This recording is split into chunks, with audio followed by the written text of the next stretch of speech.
Million bells അഥവാ mini petunia ഈ ചെടി വളർത്തുമ്പോൾ എന്തൊക്കെ ശ്രദ്ധിക്കണമെന്ന് നമുക്ക് നോക്കാം. ഈ ചെടിയെക്കുറിച്ച് പറയുകയാണെങ്കിൽ ഇതിൽ ഒരുപാട് പൂക്കളുണ്ടാകും. പൂവിന് പെറ്റൂണിയ ഫ്ലവറിനോട് നല്ല സാമ്യമാണ് കാഴ്ചയിൽ. അതുകൊണ്ടാണ് നേരത്തെ പറഞ്ഞ മില്യൻ ബെൽസ് മിനി പെറ്റൂണിയ എന്ന പേരൊക്കെ ഇതിന് കിട്ടിയത്. മില്യൻ ബെൽസിൽ വർഷം മുഴുവൻ പൂക്കളുണ്ടായിരിക്കും. ഇനി ഈ ചെടിയുടെ ഒരു വളരുന്ന രീതി എന്ന് പറഞ്ഞിട്ടുണ്ടെങ്കിൽ, ഇപ്പോൾ കണ്ടെയ്നറിൽ വെക്കുകയാണ്, ഒരു ഹാങ്ങിങ് ബാസ്ക്കറ്റിൽ വെക്കുകയാണെങ്കിൽ ഇത് താഴേക്ക് ഇങ്ങനെ തൂങ്ങിക്കെടുക്കും ഈ ചെടി. അല്ല വെറുതെ നിലത്ത് മണ്ണിൽ നടുകയാണെങ്കിൽ അത് പടർന്ന് പിടിക്കുകയും ചെയ്യും. അതുകൊണ്ട് ഹാങ്ങിങ് ബാസ്ക്കറ്റിനും ഗ്രൗണ്ട് കവറിനും ഒരേപോലെ സ്യൂട്ടബിൾ ആയിട്ടുള്ള ചെടിയാണിത്. ഒരുപാട് വെറൈറ്റീസ് അവൈലബിൾ ആണ്. ഞാൻ 6 എണ്ണമാണ് വാങ്ങിച്ചിട്ടുള്ളത്.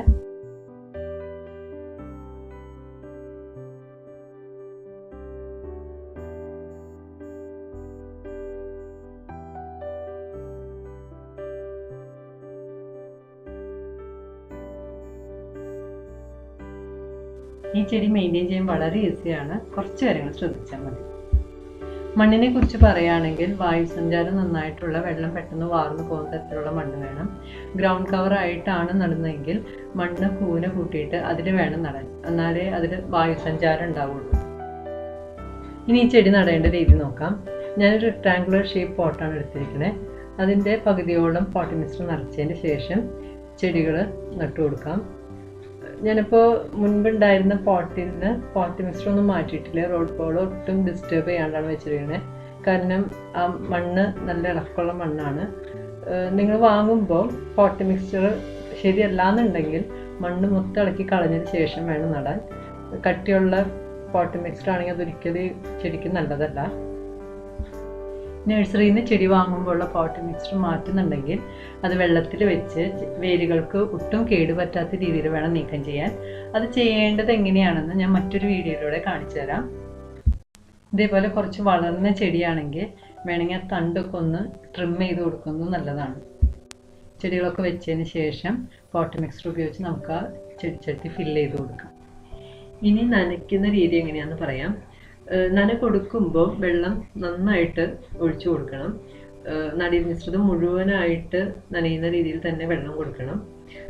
അത് കഴിഞ്ഞിട്ട് പിന്നീട് നനയ്ക്കുന്നതിനേക്കാൾ മുൻപായി നടീൽ മിശ്രിതത്തിൻ്റെ മേൽഭാഗത്ത് നിന്ന് വെള്ളം പൂർണ്ണമായിട്ട് മാറിയെന്ന് ഉറപ്പുവരുത്തിയതിന് ശേഷം മാത്രം വീണ്ടും നനച്ചാൽ മതി. കാരണം ഈ ചെടിക്ക് വെള്ളം കെട്ടി നിൽക്കുന്നൊരവസ്ഥ, അല്ലെങ്കിൽ നടീൽ മിശ്രിതം എപ്പോഴും നനഞ്ഞിരിക്കുന്നൊരവസ്ഥ, ചെറിയ ഈർപ്പല്ല ഉദ്ദേശിക്കുന്നത്, നനഞ്ഞിരിക്കുന്നൊരു അവസ്ഥ വളരെ ദോഷം ചെയ്യും. വേര് പെട്ടെന്ന് ചീഞ്ഞു പോകാനുള്ള സാധ്യതയുണ്ട്. ചെടി മൊത്തമായിട്ട് നശിച്ചു പോകാനുള്ളൊരു സാധ്യതയുണ്ട്. അപ്പോൾ ഒരു പരിധി വരെയൊക്കെ ഇത് വെള്ളം ഇല്ലെങ്കിലും പിടിച്ചു നിൽക്കും. പക്ഷേ വെള്ളം കൂടിക്കഴിഞ്ഞാൽ ഇത് പെട്ടെന്ന് തന്നെ നശിച്ചു പോകും. വേനൽക്കാലത്തൊക്കെ ആകുമ്പോൾ ഒന്നിടവിട്ട് നമുക്ക് നന കൊടുക്കാവുന്നതാണ്. അപ്പോൾ ഇതേപോലെ മേൽമണ്ണ് നോക്കുക. നമ്മൾ ഇപ്പോൾ ഇതിൽ ഇത്തിരി നനവുണ്ട്. ഇപ്പോൾ വെള്ളം കൊടുക്കേണ്ട ആവശ്യമില്ല. നാളെ മറ്റന്നാൾ കൊടുത്താൽ മതിയായിരിക്കും. അപ്പോൾ അത് ശ്രദ്ധിക്കുക. മഴക്കാലത്ത് മഴയേൽക്കാത്തൊരു സ്ഥലത്തേക്ക് ഈ ചെടിയെ മാറ്റി വയ്ക്കാനും ശ്രദ്ധിക്കണം. സൂര്യവെളിച്ചത്തിൻ്റെ കാര്യം പറയുകയാണെങ്കിൽ ദിവസം മുഴുവനും സൂര്യവെളിച്ചം കിട്ടുന്ന രീതിയിലുള്ള ഒരു സ്ഥലത്ത് ഈ ചെടി വയ്ക്കുകയാണ് ഏറ്റവും നല്ലത്. ചെടി കൂടുതൽ ആരോഗ്യത്തോടെ നിറയെ പൂക്കളുണ്ടായി നിൽക്കാൻ അത് സഹായിക്കും. ഞാനിപ്പോൾ വെച്ചിരിക്കുന്ന സ്ഥലം എന്ന് പറഞ്ഞാൽ രാവിലെ 8 തൊട്ട് വൈകിട്ട് 5 വരെയുള്ള സൂര്യവെളിച്ചം കിട്ടുന്ന ഒരു സ്ഥലമാണ്. വേനൽക്കാലത്ത് നമുക്ക് അതിൽ കുറച്ച് മാറ്റം വരുത്താം. ഉച്ചവെയിൽ ഒഴിവാക്കുന്നത് നല്ലതാണ്. പക്ഷെ അപ്പോഴും ചെടിക്ക് 6 മണിക്കൂറെങ്കിലും നേരിട്ടുള്ള വെളിച്ചം കിട്ടുന്ന ഒരു സ്ഥലത്ത് വെക്കാൻ ശ്രദ്ധിക്കണം. അല്ലെങ്കിൽ ചെടിയുടെ ആരോഗ്യത്തെയും പൂക്കളുടെ എണ്ണത്തെയും അത് ബാധിക്കാൻ സാധ്യതയുണ്ട്. ഈ ചെടിയിൽ ഒരുപാട് പൂക്കൾ ഉണ്ടാവുന്നതുകൊണ്ട് ചെടിക്ക് അതനുസരിച്ചുള്ള പോഷകങ്ങളും ആവശ്യമാണ്. അതുകൊണ്ട് തന്നെ ഒന്നിടവിട്ട ആഴ്ചകളിൽ നിർബന്ധമായിട്ടും വളം ചെയ്തിരിക്കണം. ഡെഡ് ഹെഡിങ് എന്ന് പറയുമ്പോൾ ഇതേപോലെ ഉണങ്ങിയ പൂക്കൾ തണ്ടോടുകൂടി മുറിച്ച് കളയുന്നതിനാണ്. ഈ ചെടിയിൽ ശരിക്കും അത് ആവശ്യമില്ല. കാരണം ഇതൊരു സെൽഫ് ക്ലീനിങ് പ്ലാന്റ് ആണ്.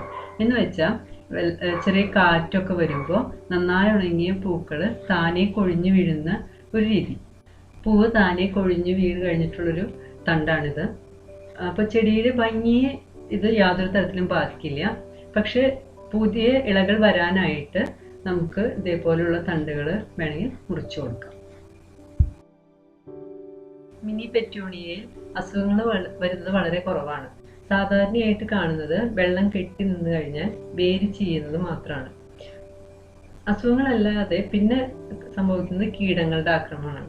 കീടം എന്ന് പറയുമ്പോൾ കൂടുതലായിട്ട് കാണുന്നത് ചിത്രശലഭങ്ങളുടെ പുഴുക്കളെയാണ്.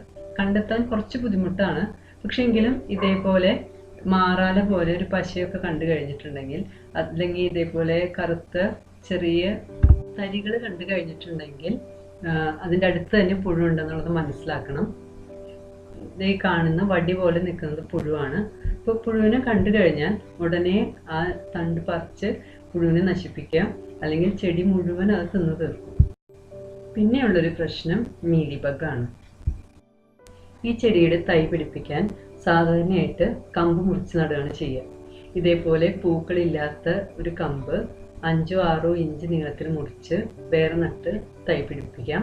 ഒരാഴ്ച കഴിയുമ്പോഴേക്കും വേര് വരുന്നതായിട്ട് കാണാം. ഈ ചെടിയിൽ സാധാരണയായിട്ട് വിത്ത് ഉണ്ടാവാറില്ല, വളരെ അപൂർവമായിട്ടാണ്. ഒരു 10 പൂവ് ഉണ്ടാവുകയാണെങ്കിൽ ചിലപ്പോൾ അതിലൊരെണ്ണമൊക്കെ ഇതേപോലെ കായ ഇടുള്ളൂ. ഈ കായ ഉണങ്ങിയതിന് ശേഷം അതിൻ്റെ ഉള്ളിൽ നിന്നാണ് വിത്തെടുക്കേണ്ടത്.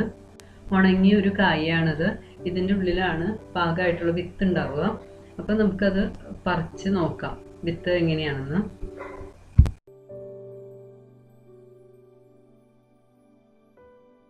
രണ്ട് വിത്തേ കിട്ടിയുള്ളൂ.